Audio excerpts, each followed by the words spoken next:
Hey everybody, I'm Joshua Vidovic from Vidovic Arts, and today I'm working on some terrain. Now, this is a terrain piece that is pretty common. You might find it on most tabletop boards or scenarios in D&D of any kind, really.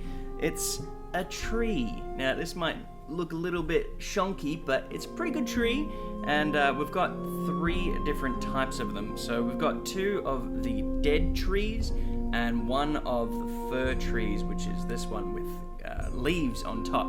So let's get into how these were made and why I made them.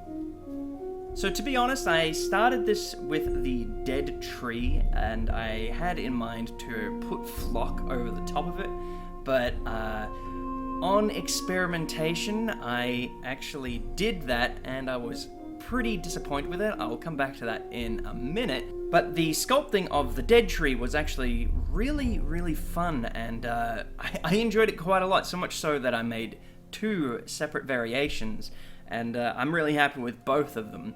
Now, when it comes to printing this, I understand that some people's printers might not be able to handle it, but I think anyone should be able to do it as long as they have a printer that doesn't have too much of the webbing between, like, you know, when you go from point A to point B and there's a gap. If your printer does, like, it leaves strands behind, look up how to fix that, because you're going to have a huge issue printing this. It's not going to be fun at all. But if you don't have any issues with that, then this is a solid print, even though there are quite a lot of gaps.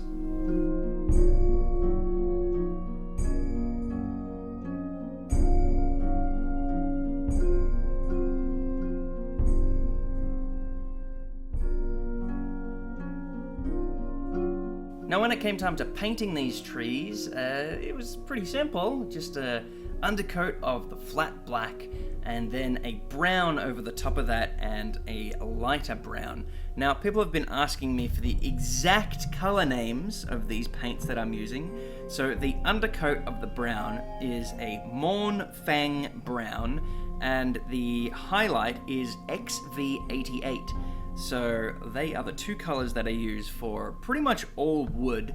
I know that it doesn't really work for all wood. Like, if you want to have a treasure chest or something, the wood might be stained, but I like to keep it the same just because I know that's wood, and if I painted a different color, someone might think, oh, is that supposed to be wood or what?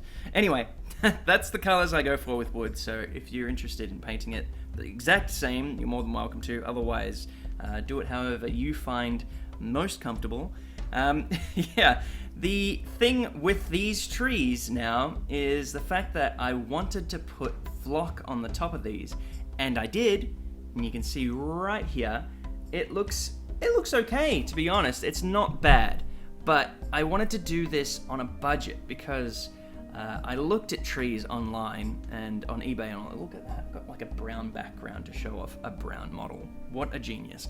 I looked online and I saw that trees are quite expensive, and flock as well, if you're not making it yourself, can be pretty expensive. And I want to make my own flock in the future, but I also wanted to make trees that anyone can make, and they don't need to flock them up like this one right here. Even though it looks really good and it is quite a traditional way of making trees, you can do this if you want to, or you can print up this other tree. Now, I do want to make another version of these trees way down in the future where they have a treetop that isn't flocked, but I decided to make these other trees because they suit the setting that we're in right now in D&D. Minus this coronavirus, which has completely stopped us from playing, and now we have to play online. But these trees match the setting, so I thought, why not just make 3D printed versions of these? And they are the traditional fir tree that you would see in forests. Pretty traditional looking forests. They're kind of like the Christmas trees, and these are really cool. I love them. They actually match the trees that I already have that I got on eBay for quite cheap, to be honest. I'll see if I can find a link of those trees, and I'll put them in the description below. But these are completely free, so let's have a look at how these were made and painted, because they're just as interesting as the other tree. Now, like the other trees, this one they're all really fun. I just really enjoy sculpting models in general. That's why I do this. But this tree it was a different type. I don't think I've ever sculpted leaves before.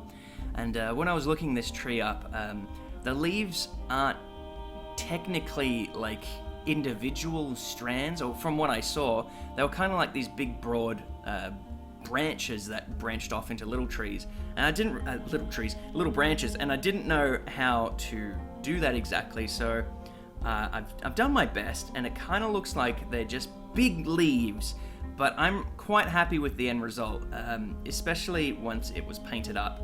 At first I thought, oh, this looks a bit strange, so I printed up a test print and painted it, and I was really happy with it, so I went along with it.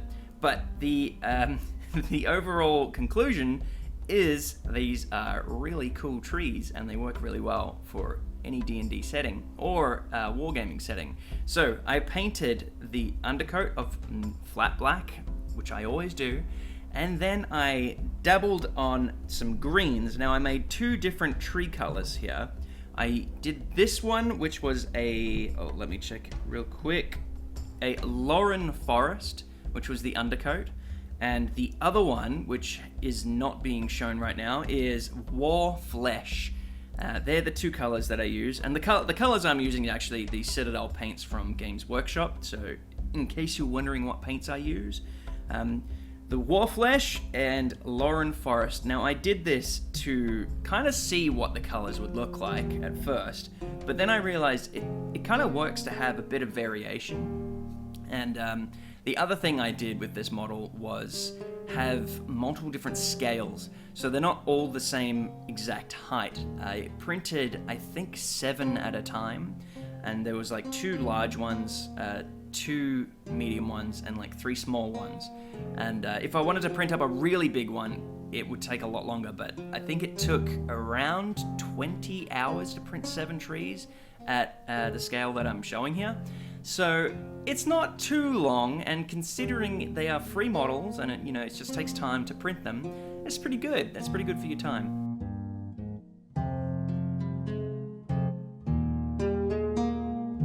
Now, next came the wood, which we've already talked about. The wood is the exact same as the dead tree, but the highlights over the trees, now they were 2 different colors. Just because I used the 2 different colors, I've got with the Lauren Forest, I'm using Elysian green is the highlight color, and with the War Flesh, I'm using War Boss green as the highlight color.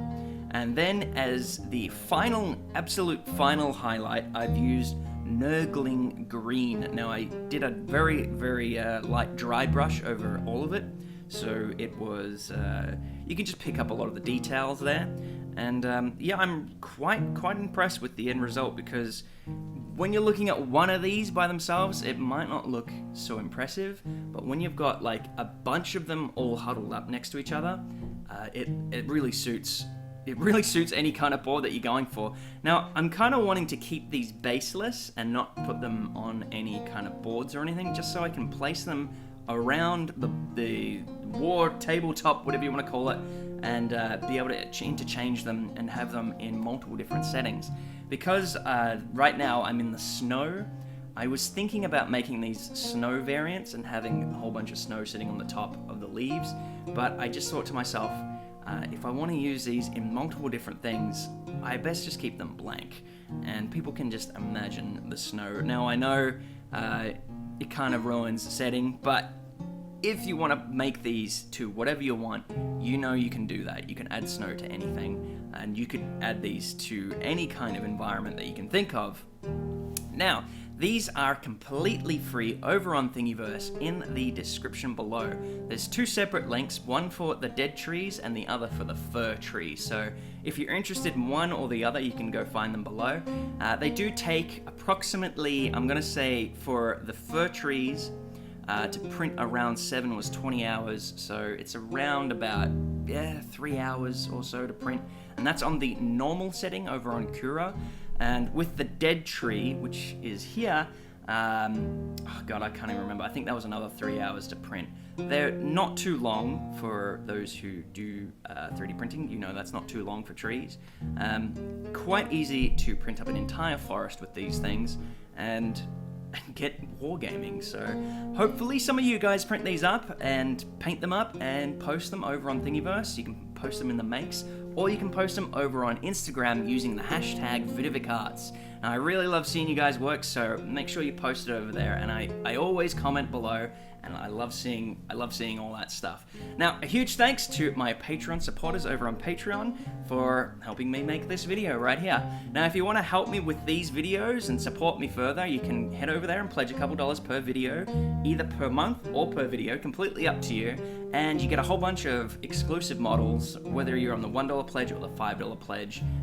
There's more on the $5 pledge, but the $1 pledge also has models because I love all of you and you're just so awesome. And we're gonna leave it there. So that's the end of this video.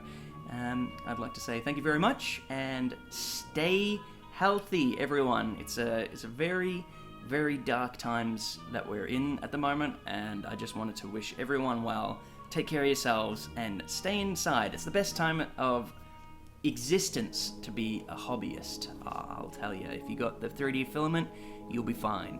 So I will see you guys in the next one, and as always, stay awesome. Bye.